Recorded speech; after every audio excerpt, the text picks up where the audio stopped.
एक बार की बात है, एक गांव में एक आशु नाम का चित्रकार आकर रहने लगता है।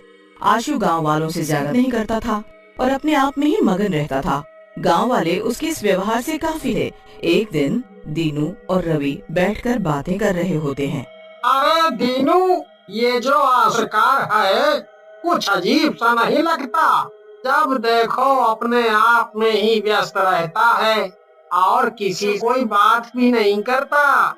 भैया कहते तो तुम सही हो, हमें भी ये आंसू जो है ना कुछ गड़बड़ आदमी लगता है, लेकिन हम भी क्या कर सकते हैं। अरे मैं तो कहता हूँ किसी दिन इसके घर के अंदर चल कर देखते हैं कि ये क्या करता है, अकेले बैठकर दिन भर।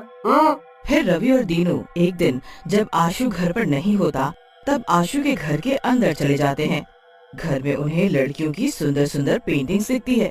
दीनू और रवि पेंटिंग देखते रह जाते हैं। रवि दीनू से बोलता है, अरे बाप रे, क्या पेंटिंग्स है दीनू भैया! ये सब लड़की एकदम असली की लग रही हैं। सही कह रहे हो रवि भैया, अगर ये लड़कियां असली होती तो मैं इनसे शादी कर लेता। तभी एक चुड़ैल की पेंटिंग दिखती है। रवि और दीनू चुड़ैल की पेंटिंग देखकर घबरा जाते हैं। अरे रवि, देखो भैया, इतनी डरावनी पेंटिंग है, एकदम असली की चुड़ैल लग रही है। जैसे ही दीनू ये बात बोलता है, चुड़ैल पेंटिंग से बाहर आ जाती है और बोलती है, सही कह रहे हो तुम दोनों, मैं सचमुच में चुड़ैल ही हूँ। चुड़ैल को सामने देखकर रवि और दीनू दोनों घबरा जाते हैं और वहाँ से भागने लगते हैं। लेकिन तभी सामने से आशु आ रहा होता है। दोनों आशु से बोलते हैं, अरे आशु, बचा लो हमें, तुम्हारे घर में असली की चुड़ैल है, वो हम सबको मार डालेगी, बचा लो। सही कह रहे हो दीनू, वो सचमुच में चुड़ैल है और वो सचमुच में तुम दोनों को मार डालेगी। सुनकर रवि और दीनू हैरान रह जाते हैं और बोलते हैं, क्या मतलब? इसका मतलब है तुम उस चुड़ैल को जानते हो, हैं? क्या वो तुम्हारे साथ है? तब तक चुड़ैल वहाँ पहुँच जाती है और बोलती है, मैं मालिक के साथ नहीं बल्कि उनकी गुलाम हूँ और अब तुम दोनों की बकवास बहुत हुई। अब तुम दोनों को मरना ही होगा और फिर हम सब तुम्हारा मांस खाएंगे। ऐसा कहकर चुड़ैल रवि और दीनू को मार डालती है। तभी सारी पेंटिंग वाली लड़कियां पेंटिंग से बाहर आ जाती हैं और रवि और दीनू का मांस खाने लगती हैं। कुछ देर बाद वहाँ सिर्फ रवि और दीनू का कंकाल रह जाता है। आशु हंसने लगता है। मजा आ गया, मेरे पाले हुए गुलामों ने एक और शिकार कर लिया। इसके बाद आशु उन दोनों के कंकालों को उठाता है और गांव के बाहर फेंक देता है। अगले दिन गांव वालों को दोनों का कंकाल दिखता है। एक गांव वाला जिसका नाम रामू होता है, वो सरपंच जी के पास जाता है और बोलता है, सरपंच जी, मैंने आज दो नरकंकाल गांव के बाहर देखे हैं। मुझे लगता है ये दोनों रवि और दीनू के ही हैं, क्योंकि वो दोनों लापता हैं। क्या बकवास कर रहे हो दीनू और रवि? नहीं नहीं, ऐसा नहीं हो सकता, चलो चल कर देखते हैं। फिर सरपंच जी कुछ गांव वालों को लेकर रामू के साथ जाते हैं। गांव वाले कंकालों को देखकर पहचान जाते हैं। गांव का गांव वाला कंकालों को देखकर बोलता है, ये तो सचमुच में दीनू और रवि के कंकाल हैं, लेकिन इन दोनों को इस तरह किसने मारा होगा? इनके शरीर से तो इनका मांस ही निकाल डाला। फिर गांव वाले उन दोनों के कंकालों का अंतिम संस्कार कर देते हैं।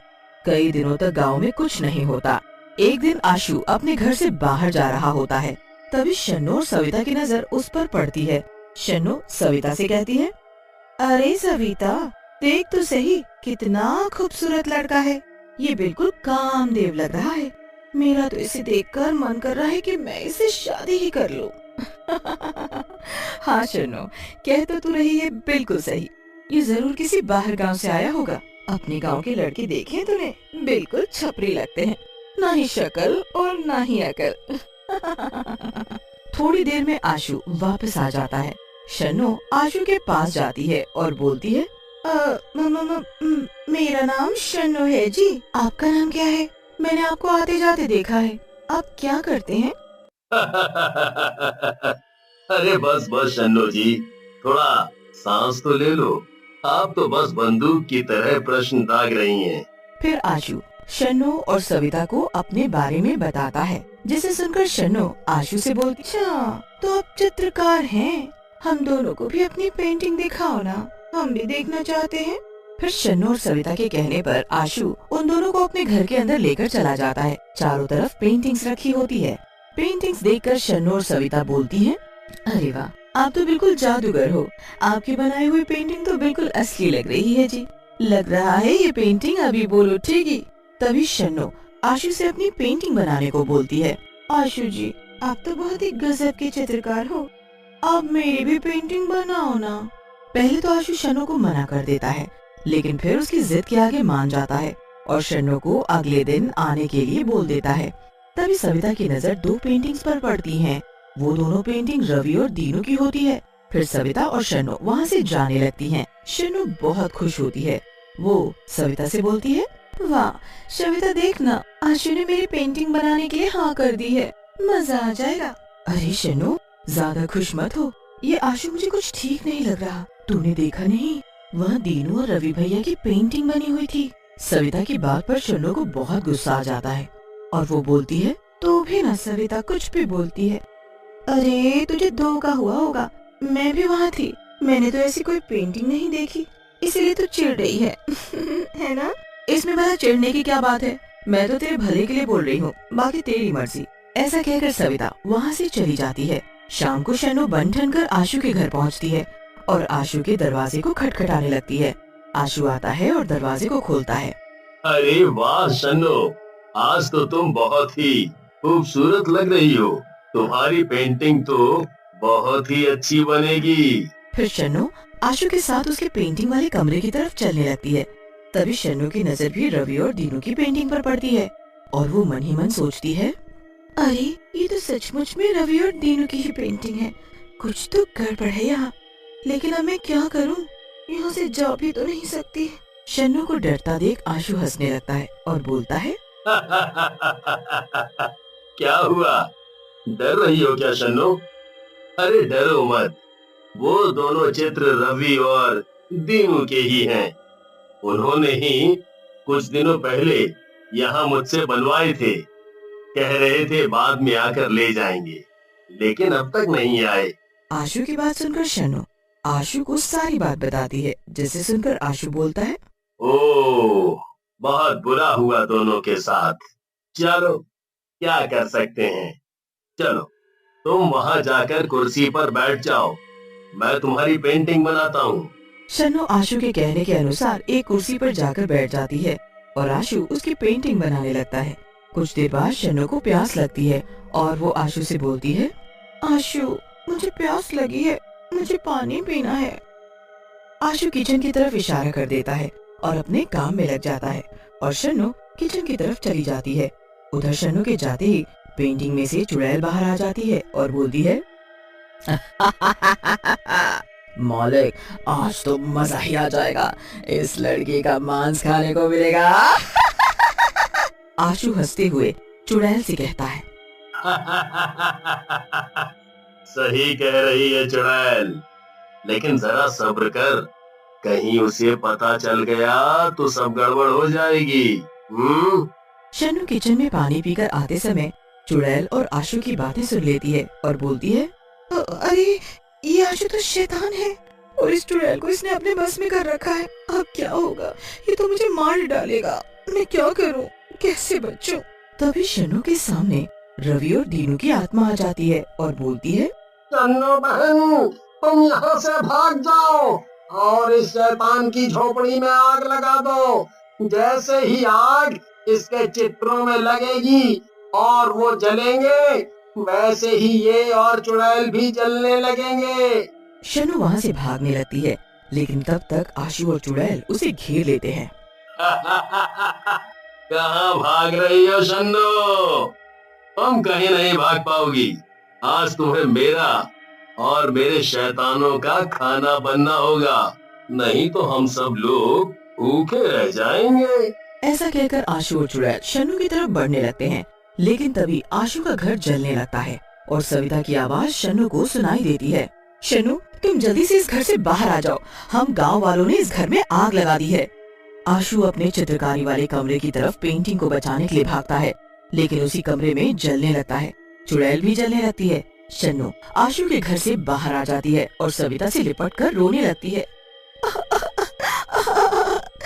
तू मेरी सच्ची दोस्त है, अगर तू नहीं होती तो ये शैतान मुझे मार ही डालता और अपनी पेंटिंग में कैद कर देता, जैसे इन्होंने रवि और दीनू भैया को किया था। चुप हो जाओ, सब ठीक हो गया है। मुझे तो पहले ही शक हो गया था, इसीलिए मैं चुपके से गांव वालों को लेकर यहाँ आ गई थी, और कल रात दीनू और रवि भैया की आत्मा ने मुझे सब बता दिया था। एक समय की बात है, महिमा शहर में अपनी पढ़ाई करने आई हुई थी। महिमा की एक बहुत ही अच्छी सहेली थी जिसका नाम मनीषा है, और वो महिमा को उसकी भाई की शादी के लिए घर बुलाती है। महिमा अगले दिन अपनी सहेली मनीषा को इस बारे में बताती है, मैं अपने घर जयपुर जा रही हूँ क्योंकि मेरे भैया की शादी है। अरे वाह, ये तो बड़ी खुशी की बात है, और तुम भी मेरे साथ जा रही हो, समझी? कोई बहाना नहीं चलेगा। हाँ हाँ, क्यों नहीं, मैं जरूर चलूंगी तुम्हारे साथ। दोनों सहेली बड़ी ही खुश होती हैं और जयपुर जाने की तैयारी में लग जाती हैं। एक हफ्ते बाद दोनों जयपुर पहुंच जाती हैं।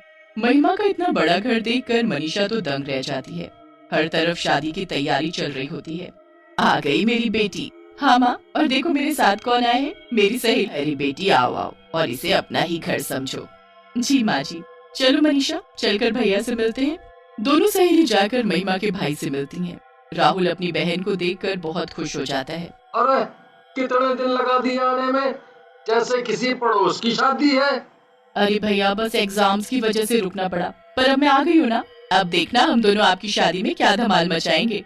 अरे पर पहले इनसे तो मिलवा। अरे हाँ, मैं तो भूल ही गई, ये है मेरी सहेली मनीषा। महिमा उसके बाद मनीषा को अपना कमरा दिखाती है जो बिल्कुल राहुल के साथ वाला ही होता है। दोनों कमरे में जाकर बिस्तर पर पड़ जाती हैं और उनकी आंख लग जाती है। अगले दिन फिर दोनों अच्छे से तैयार होकर शादी की तैयारियों में लग जाती हैं। 2 दिन बाद राहुल की शादी हो जाती है और उनके घर एक सुंदर सी दुल्हन आ जाती है। अरे महिमा, ये तुम्हारी भाभी घूंघट क्यों किए हुए हैं? अरे ये शहर थोड़ी है, यहाँ बड़ों बड़ों को घूंघट करना ही पड़ता है। पूरी शादी अच्छे से निपट जाती है। अब अगले दिन महिमा और मनीषा को वापस शहर जाना होता है क्योंकि उनके कॉलेज की काफी छुट्टियां हो चुकी होती हैं। बिल्कुल मन नहीं होता। वो उस रात बड़ी ही उदास होती है। जब महिमा सो रही होती है तब मनीषा उठकर बाहर टहलने लगती है। टहलते टहलते मनीषा बालकनी में जाकर खड़ी हो जाती है। बाहर काफी अच्छा मौसम होता है और ठंडी ठंडी हवा चल रही होती है, पर फिर उसका ध्यान अचानक नई नवेली बहू पर जाता है। अरे ये इतनी रात को छत पर क्या करने जा रही है? मनीषा उसके पीछे पीछे जाने लगती है और छत पर पहुंच जाती है। छत पर घूंघट में वो बस चलती ही जा रही होती है। उसके बाद वो अपना घूंघट ऊपर करती है और आसमान में पूरे चांद को देखने लगती है। आज तो चांदी रात है और मेरा मकसद पूरा हुआ। आखिरकार इस घर की बहू मैं बन ही गई। अब मैं सबको खत्म कर दूंगी, सबको खत्म कर दूंगी मैं। हे भगवान, ये महिमा की भाभी ऐसी क्यों हंस रही है? इनको आखिर हुआ क्या है? मनीषा छुपकर सब देख ही रही होती है कि तभी महिमा की भाभी पीछे मुड़ती है और फिर उसका चेहरा देख मनीषा वहीं जमीन में बैठ जाती है। वो कोई खूबसूरत लड़की नहीं बल्कि एक चुड़ैल होती है। मनीषा के तो गले से आवाज ही नहीं निकल रही होती। उसे कुछ भी समझ नहीं आ रहा होता कि अब वो क्या करे। वो जैसे तैसे हिम्मत करके खुद को संभालती है और अपने कमरे में भागती है। महिमा, महिमा जल्दी उठो महिमा। क्या हुआ मनीषा, तुम ऐसे हाँफ क्यों रही हो? कोई बुरा सपना देख लिया क्या? सपना नहीं, सच में देख कर आ रही हूँ। तुम्हारी भाभी है ना, वो कोई और है, वो चुड़ैल है महिमा। मैंने खुद अभी उनको छत पर हंसते हुए देखा और वो आसमान में चांद को देखकर हंस रही थी और वो तो ये भी बोल रही थी कि वो सबको मार डालेगी। क्या मनीषा, तुम मेरा कैसे कैसे मजाक करती हो। चलो अभी तुम्हारा वहम दूर करती हूँ, चलो मेरे साथ। नहीं नहीं, मैं कहीं नहीं जाऊंगी। महिमा मनीषा की एक नहीं सुनती और उसका हाथ पकड़कर उसे राहुल के कमरे तक ले जाती है। उसके बाद वो दरवाजा खटखटाती है। अंदर से दरवाजा महिमा की भाभी खोलती है और उन्होंने अभी भी लंबा सा घूंघट किया होता है। जी बोलो दीदी, क्या हुआ? इतनी रात को आप दोनों यहाँ? पता है मेरी दोस्त को एक बुरा सपना आया तो बस मुझे आना ही पड़ा। अच्छा सबसे पहले आप अपना ये घूंघट ऊपर करो, मेरी सहेली आपकी शक्ल देखना चाहती है। जी दीदी अभी करती हूँ। घूंघट वाली बहू अपना घूंघट ऊपर करती है तो उसकी बेहद खूबसूरत शक्ल देखकर मनीषा हैरान ही रह जाती है।